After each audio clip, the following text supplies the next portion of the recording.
Coming up today on Locked On Texas Tech, Mama, there goes that man with a big hat and a red mustache. The Red Raiders are getting greedy on the recruiting trail, and we're all about it. Next on Locked On Texas Tech.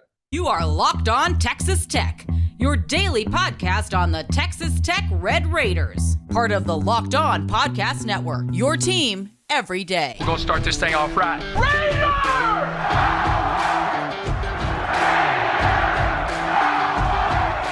Everything runs through Lubbock. Great to see you again on Locked On Texas Tech on the Locked On Podcast Network. Always appreciate being your first listen on YouTube or anywhere you get podcasts. Today's episode brought to you by FanDuel Sportsbook, the official sportsbook of Locked On. Make every moment more and visit FanDuel.com/LockedOn today to get started. Chris, great to be back with you, man, and kicking off another week with immaculate vibes. We are not beginning just yet with the craniac, but maybe we'll mention it before we're out of here because there's really a much, much bigger picture to address to kick off the show, Chris. And that's simply the fact that you have come off of what was a pretty impressive haul as far as, and I want to ask you about this, how far this extends back. So I'm not quite sure as we get into some previous, silent commitments and things like that, what all's been revealed, but official visit weekends and things like this recently in the rear view. And it looks like Coach McGuire and his staff are making hay, man, as they were coming across fast and furious, committing to the Red Raiders. Yeah, you sing that song a second ago. It kind of reminds me of that scene on a Tommy Boy. With these, they go cow tipping, and he's getting rinsed off and singing the song and everything. And he was feeling it, man. He was feeling no pain. Kind of like Red Raider football right now is. It is a wonderful time to be a Red Raider. Yeah, this is this is kind of like the off-season fun that I think people have been looking to have for the last decade or so. I think that you've been searching for this kind of feeling in the off-season where you win recruiting battle after recruiting battle. Not that you're winning them all, but you are just, I think, in a position right now where you're kind of having to tell potentially good players, hey man, we don't have a spot here for you right now, and you're kind of getting to that point. It's based on what you've been able to do and put together in the last couple of weeks. And I think they had 3 visit weekends in a row. I think there was actually there may have been somebody in that first visit weekend that had every intention of wanting to join it. And I think that you kind of, as you got going, you kind of realized, man, I don't know if there's room. This is all like putting a recruiting class together. There's so much to it. And you're trying to ensure that you have identified the right kids, and then you only have so many spots, and then there's a domino effect. If we get this kid, what does this mean for this kid? Do we gamble and wait on this kid, and what if we miss out on both? If we, there's all kinds of knowledge that you kind of try to impart, but you also, there's some unknowns there, so it's all tricky trying to put a recruiting class together. But to sum it up, Cowan, man, Red Raider fans are feeling it because you've added Jacoby Williams, you've added Tyson Turner, you've added Charles Anderson in the last week or so. And I think there's some other prospects that have basically said yes to Texas Tech. They just haven't told the public yet. So I think, we'll see kind of what the next week or so looks like there, and maybe even further. I would say patience would be a good practice here as good things come to those who wait. But yeah, you're rolling right now, man. No, I really don't know what you mean by that. Could you explain further? Like who's no? You mentioned some names there, and I wanted to get into the actual list because fast and furiously they were coming at you, and wouldn't blame you if you're not familiar with these guys. And, man, they were scatter shooting position-wise. I mean, both sides of the ball, they're kind of all over with what was being added to the list. And And these are commitments, and we're a long way off, you would think, from plenty of folks making impacts that are making these decisions right now on the field. But, Chris, I was kind of wondering who was getting your attention first, or where do you kind of think some pieces were fitting that were some of the biggest needs? What stood out to you among this group? Yeah, I think Jacoby Williams is somebody that he was a guy that I think Joey and Coach Blanchard offered like a day or 3 after they got the job in Lubbock here. And so they they have recruited him, identified him early, recruited him for a long time. He's an East Texas kid. And he's actually, he's a running back or athlete, I guess is that they would list him, but he's actually going to play running back and slot receiver at Texas Tech, similar to what Nehemiah Martinez is going to try to do this year. And I think he will be able to do it and do it well. He's extremely explosive and shifty. This is the kind of juice that you're starting to see this team and program add everywhere. Is you're looking for speed and explosiveness and all those things. But yeah, he is somebody that I think a lot of people think a lot of. He's a track stud. He checks the various boxes there. But yeah, I mean, he will be a running back and a receiver. And I think that they go into this class saying, hey, we only have room for one running back. He would fill that. He would fill that role right there as the running back that they'll take. But I think he's also going to spend some time at slot receiver as well. And the reason why that is so important and valuable, it's like, let's just, with Nehemiah Martinez this year, he's going to be one of the more valuable guys on your team simply because when you start running tempo and you don't want to sub, he can fill a variety of different roles. So you can keep the same personnel package out there. And depending on who is in the game at the time, you can run a variety of different things. If you get 2 or 3 or 4 or 5 plays strung together and you don't want to sub to stop it, when we can fill a variety of different roles like that. That's why, like, you want to line up your tight end, but you also want to, line them up on the outside, stand them up. And, it's all about versatility. It makes you that much harder to stop on offense. So that's why I think that is important to note. I do think that Anderson, the defensive end from Pearland, I think 6'7". This just gives you an idea of kind of some of the measurables that they're starting to look for, and this is why the get off the bus comments made me chuckle last week, just because I think that this is becoming the norm at certain positions. You're starting to see, arm length and height and measurables that really are NFL type stuff. I mean, these are guys that, UT and Oklahoma or the LSUs of the world usually get. But he was another one that I think stuck out just because of his measurables. And Cal, I don't want to go too much longer without mentioning. But first, today's episode brought to you by FanDuel. With Major League Baseball in full swing, no better place to get busy with all of the action than America's #1 sports book. And if you're a new customer, your timing is on point, because right now new customers qualifying for the no sweat first bet, $1,000 back to you in bonus bets if your first bet doesn't win. So download the FanDuel app in the App Store today. Safe, secure, and easy to use. Or head to FanDuel.com/locked-on and get busy with FanDuel. Always getting paid instantly with FanDuel Sportsbook, and that's just one reason why they're America's #1 sportsbook. So again, dive in. The water is warm, particularly if you're a new customer, because you got the no sweat first bet coming your way, up to $1,000 in bonus bets if your first bet doesn't win. So head on over to FanDuel.com/locked-on. That's FanDuel.com/locked-on and take advantage of the no sweat first bet with FanDuel, an official partner of Major League Baseball. And Cal, I don't want to go too much longer without mentioning he was here this weekend. He's been committed, but I don't want to gloss over the fact that our man Will Hammond is an Elite 11 selection after the competition at the Elite 11, quarterback camp and all that. That's a big deal. That is very high praise. And Why, I think, Chris? Why do people?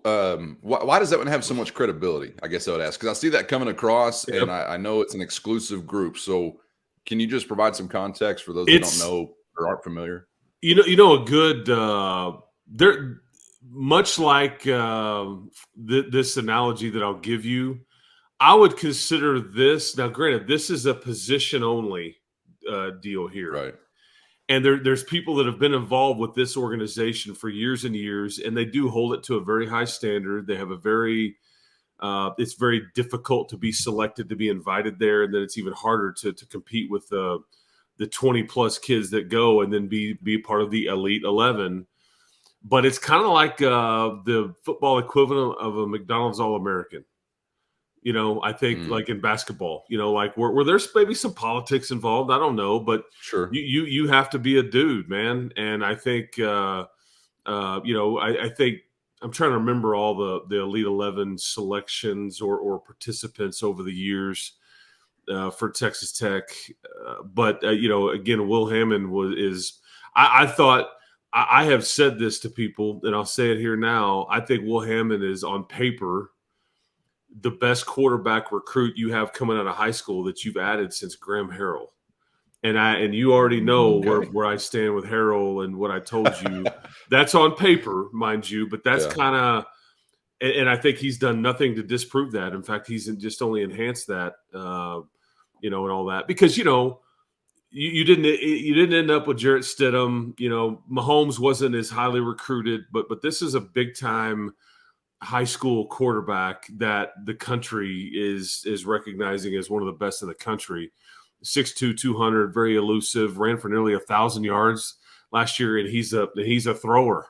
I mean, so he's just an elite athlete, and I think he was very accurate at the Elite 11 competition. So I didn't want to get too far without mentioning Will Hammond. Yeah, I saw that coming across as well, and man, I love the thought of what you were describing with kind of a positionless offensive skill player just a moment ago, and Nehemiah Martinez currently occupying that role among some others in that group, son of a Little Phil Wildcat. But that's really fascinating to me. I love that feature of Zach Kitley's approach, and I guess I wasn't all that accustomed to it. I know it kind of happened here or there, like a little jet sweep for the slot receiver or whatever it might be. I don't know about a guy just lining up in the backfield as you try and burn your way down the field offensively. But it's fascinating to me, Chris, that kind of the life of the running back within our lifetime has evolved so much, like feature running back thing of the past. I mean, forget about it from a National Football League standpoint. Aside from extreme exceptions, you think, yeah, we're more by committee now. Well, hey, here's some news for your running backs. We don't even need you specifically anymore. We're just using wide receivers to be running backs now, or inside receivers to be running backs now. I mean, they are trying to wipe out the running back, but you get it because of what you described as far as keeping the defense from substitution. And then obviously you just got the tempo that would hopefully impact them in a negative way anyway. But that's a very unique type of player. And I don't guess that profile existed, just a few years back. I don't know when this really became a thing, or if it even is yet. Maybe Texas Tech is unique unto themselves to a degree with the way they use those guys. But I'm kind of excited to see in years to come, recruiting trail wise, maybe some of the diamonds in the rough that have speed that is not rough, or versatility in that way that's not rough, that they come up with. And then all of a sudden we're figuring out, wow, this dude is an athlete. So wherever you stick him and you're getting him a touch, well, he's probably doing something productive for you. And I don't know, I only kind of got accustomed to that possibility with that position or positionless player a season ago. But man, I'm really excited to see what they can do with it in years to come, because it seems like there maybe even that might even provide chance for some great athletes out there that are kind of positionless, Chris. Like, you're not quite a running back on this level. I don't know if you're even really a wide receiver on this level, but good grief, you're lightning in a bottle. So let's try and get you on the field in some ways. And I bet we see a few of those as long as they're continuing to approach it that way. Yeah, they've dabbled with this with like X White, Miles Price. I just think, there's some of those guys that I think are good enough to do it, where you it's all about quick twitch and versatility and honestly being able to catch it. I think you could put a running Helps. back or receiver all you want, but you better be able to catch the ball to the backfield and play that position. And so I think that that's why it's a different skill set. But that's why it's more likely to be that way, right? Wide receiver becoming a ball carrier as opposed to the inverse, I guess. You're exactly right. You're exactly right. But and they, the other young man that they added over the weekend, Tyson Turner, he was recruited as a DB by a lot of folks. I think Texas Tech maybe even initially looked at him, but I think they've as that. But I think that they've decided to take him as a receiver, and so you've got a couple of other receiver targets, that are in the mix as well. So it's going to be interesting, this position. Turner, a 4-star guy, right? Yeah, Right? it depends on where you look. Right. We've worked with Rivals.com since 2002. They are not perfect, no services. I think everybody touts their rankings as the best, and it's impossible to be perfect with this because of how many people and eyeballs you need to have on it, how many things change over the course of a recruitment when you initially rank them when they're beginning of their junior year compared to what they are, whatever. Politics as well. Add politics, that word to this. Yeah, and who's offered them. Yes. Well, Texas is offered. He must be great. What's a committable offer? I mean, there's all kinds of dynamics here. That's why I like the Elite 11, because it's an unbiased competition, and that's why I think that Will Hammond went and did himself really, really well, because no recruiting service is really tied to that. And I think you go and show up there against the Bama commit, the Ohio State commit, the who's who, and I think you walk out of there as one of the 11 guys. I think your ranking should be high, and it's very justified. But So I don't know how we got off on the rankings conversation, but here we are. Well, I was just trying to remember. I thought I saw him as a 4-star. Oh, Tyson Turner, yes. Which typically is like, hey, all right, come on down, big boy. And it still is, but we're a little distracted by a very shiny object that via most outlets or all outlets has 5 stars beside his name. So I want to ask you about Micah Hudson, because the pot is like at a boil. The frogs are leaping out everywhere as far as anticipation for this kid to make a decision. And whether you're into this or not, I'll just tell you for context, some of the activity and maybe why his name has even more so been on the tip of folks' tongue recently. We talked about his social media activity last week. And then there's an outlet on Twitter, if you're not familiar with it, whatever, that features message board comments submitted from all over the country that are insane, stupid, hilarious. Okay, so they do this every day, all day. Here's some comments from this fan base. They think this, isn't this funny? Let's laugh. And we do laugh. But there's something, I guess, related from a UT message board. Of course, they're not happy about any flirtation with Texas Tech or any considering of Texas Tech. So they make these comments, and this is on Twitter. And then Micah Hudson, to my understanding, unless I'm being fooled by a parody account, Micah Hudson says something to the effect of what happened, thought y'all love me, or this is mean, thought y'all love me, poking back at him on Twitter. Now, I've got a little gray hair. I got quite a bit of gray hair. Not that much, though, and this is still somewhat hard to follow for me. So I know some of you out there are like bewildered. What are you talking about? Chris, can you just give me some of the lay of the land on the weekend for Micah Hudson? And do you have any feel for longer timeline, for public declaration, shorter timeline? What's going on here? Because again, the fevered pitch is palpable all over, I think, right now with this kid. This is a young man that is extremely well thought out.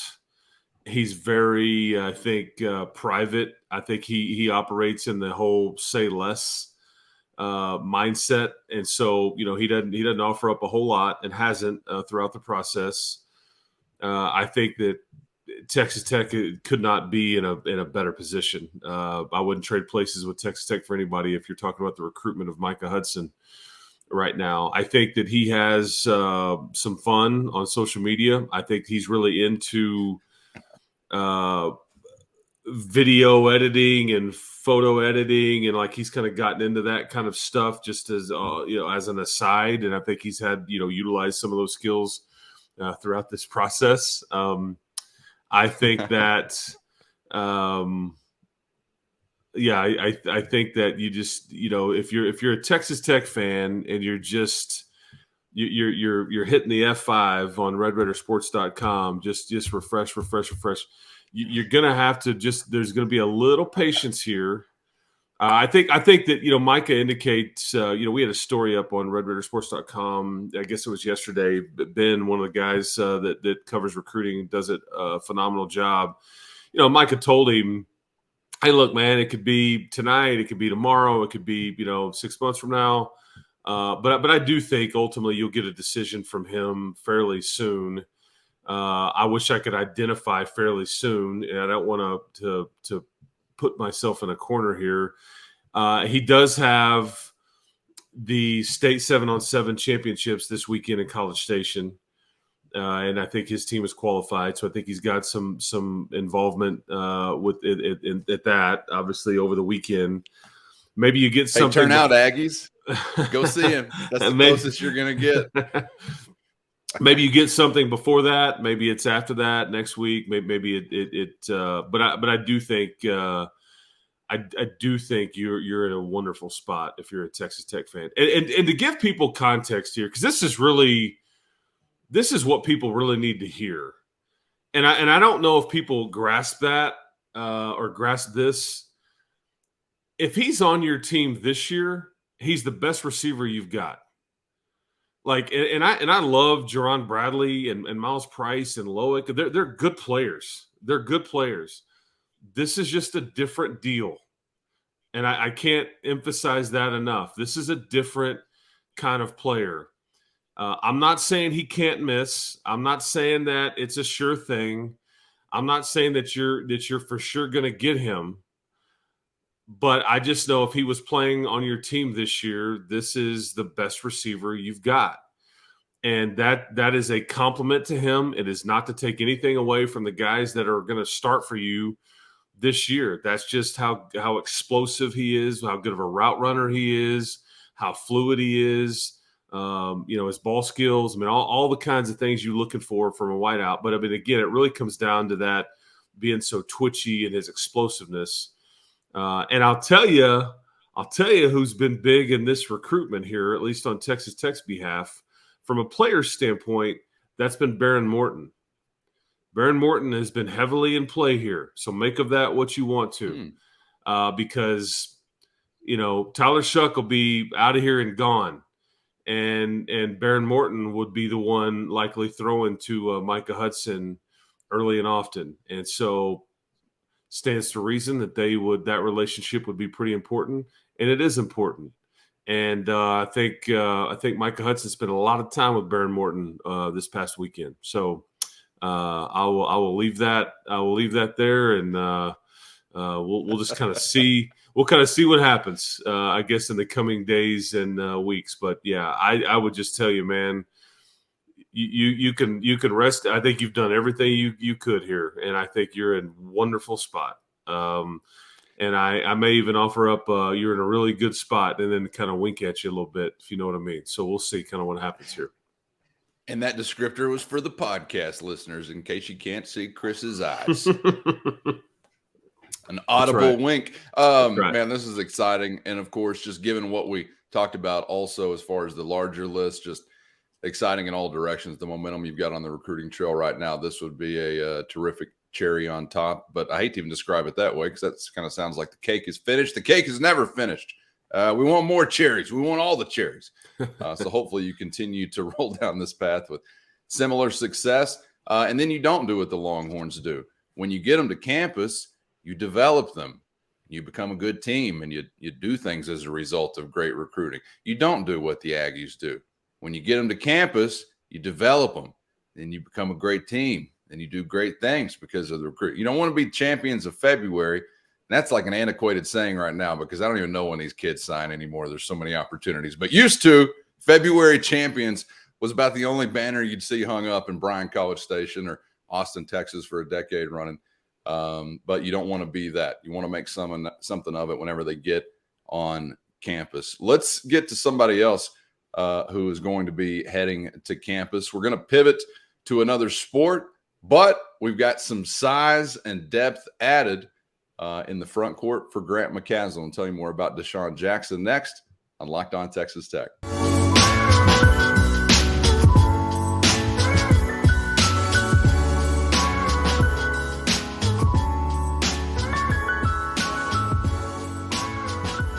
Thanks for making Locked On Texas Tech a part of your day, whenever, wherever, however you're making it happen. We appreciate it. You making us your first listen each day on YouTube or anywhere you get podcasts. With Chris Level, I'm Casey Cowan. Before we're out of here today, we're talking about another Red Raider edition. That's been the theme of the day, but this one for Grant McCaslin's basketball program. And Chris, I got to tell you, a guy coming across the wire, committing to Texas Tech, that has 6'10" by his name is getting my attention right now, because we've talked about depth needed, particularly whenever it comes to your front court and some size you wanted to continue to add to the roster. So you're going to do some of that, at least as far as the measurables are concerned, with Dishon Jackson. What'd you make of this addition via the transfer portal?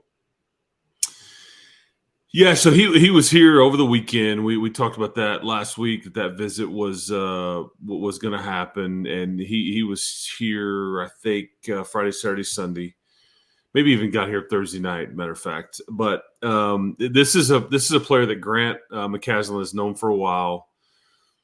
Coached him in a Team USA under-19 setting back 3 or 4 years ago, and he spent a couple of years at Washington State. He transferred to Charlotte, missed this last year because of an injury, I think, that involved a heart issue, actually.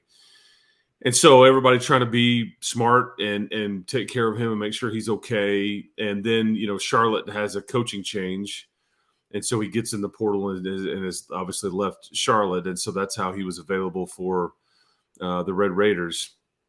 But yeah, I think this is a glaring weakness on your team. I mean, you just think about last year playing the 4 and the 5 spot. Now granted there were some injuries here, but you essentially had Kevin O'Banner, Fardaws Amack, Daniel Bacho, and Robert Jennings. You had those 4 guys, mostly taking up the minutes at those 2 spots, and you kind of go from that to you've had most of this offseason where Robert Jennings was really the only guy.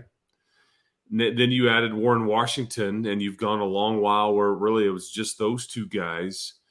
And so, yeah, it's a bit of a, and maybe, there's the prep school signee that you got, the one that's from Finland. You've got, Kyron Lindsay. They maybe can play some 4, maybe some big man 5, if you go small. But bottom line is you needed more length. And it was a bit scary there because Robert Jennings is going to be really good. But he's just going to be a sophomore. And it's like the thing about Robert Jennings, there's 2 things there. One, he will do whatever you tell him, and he'll do it with a smile on his face. He's got a Big 12 body. But the game gets moving a bit fast for him at times. It just does. That's just part of it as a young player in a league like that you're in the Big 12. Warren Washington has got a chance to be a dude for you. So you needed some sort of to bridge that gap. And Dishon Jackson is somebody that is a very highly ranked prospect, and he's got 3 years to play. So I think he'll see a lot of the minutes there, but it also – Warren Washington's a 1-year guy. And so I think this is good for now and later. That was a good candy, by the way. Those like the grape of the cherry ones, you could get them at an Allsup's, man. Stop by and get you a pack of Now and Laters and a burrito. You'll do you good. What can you not get in an Allsup's? That's right. Live your life in an Allsup's. But yeah, so this was and I knew Grant was kind of operating as in, we need to be very picky here. There's not a whole lot out there in the portal. Let's be very picky, though, with what we add. I think now that they've got the 1 spot left, I could envision a scenario where they use it if they find the right fit, or I could envision a scenario where they keep it. They hold that scholarship and wait its semester and are a program that is allowed to kind of or can add somebody like you did with Jalen Tyson the year before, like you did with Kyron Lindsay last year, all because you had a spot. Somebody's going to get frustrated where they're at. They're going to get in the portal at semester, and you could be a landing spot for maybe somebody that wants to get back closer to home to Texas. I don't know. So I don't know what they'll do, but Dishon Jackson did certainly add some much needed size. Yes. Man, love to see the size and a guy with some experience on this level, but due to the Washington State, then Charlotte stop, a waiver going to be a part of this process, right? Is there any kind of timeline expectation on that? Yeah, I don't think so. I don't think he's gonna. That may be a paperwork issue, but I think he'll be eligible to play for you this year. I guess if that's what you're asking. Gotcha. Okay. Yeah. There was a coaching change at Charlotte. Typically, that is like, okay, hey, we understand. I mean, they're just not. Yeah.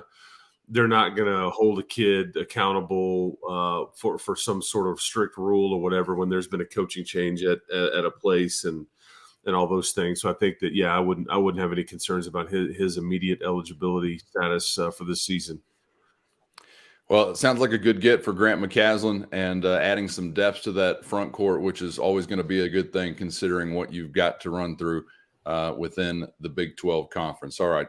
A lot of fun talking about guys that want to be Red Raiders, particularly some of these on the football and basketball front, Chris. So hopefully we got more of these kinds of shows to do year round and with some more success on the field. Clearly, that'll continue to be the trend for the football program. And as we get into Grant McCasland's first season, hopefully we'll also have some skins on the wall to point to down the road on that recruiting trail again for the basketball program. Chris, always enjoy it with you, man. Great to be back with you and appreciate all the time and the wait, skirt. Hold up. I almost got out of here before. Hey, if you're wondering, yep, I just climbed it. More to come this week on Crania, which is what I'm calling Crane Mania. Kind of sounds like a skull condition, so I'm going to workshop that title here over the next 24 hours. But check out the video if you hadn't seen it. Our football coach is on the top of a crane. Chris, he is a man of the people. What a guy. Absolutely, man. He's insane, but he is a man of the people. And I think his kids and his players love him for it. I can only imagine what Debbie was thinking watching Joey like 25 stories up in the air or whatever that thing is. I mean, I don't think it's quite that high, but boy, it sure feels like it. But boy, watching the video, it makes me weak in the knees, man. Weak in the knees. Palms a little sweaty watching the video. Yes. There's no doubt about that. What an amazing way to spend a day in the off season. You could tell the players enjoyed it, those who were tweeting about it and doing whatever they were doing on social media, but that was hilarious. I think there's a little more to come from that effort from Coach McGuire. But how many times do you just get a video like that where you got a head coach pointing at anything behind him saying, hey, if you're wondering, I climbed it. I just like the total general presentation of the confirmation that the crane climb happened. All right. Just wanted to put that on the record here today. Could not do an entire episode without that confirmation. Chris, now I really do want to tell you, thank you for the time. Enjoyed it as always, man. And we'll do it again tomorrow. Keep hope alive, man. There's a lot of reasons to be hopeful these days, man. So we'll talk to you tomorrow. Yeah, some days easier than others to do that. This is one of those. For Chris Level, I'm Casey Cowan. Thanks again for joining us for Locked On Texas Tech. Subscribe on YouTube or anywhere you get podcasts so you never miss an episode. We'll see you for the next round right back here on Locked On Texas Tech.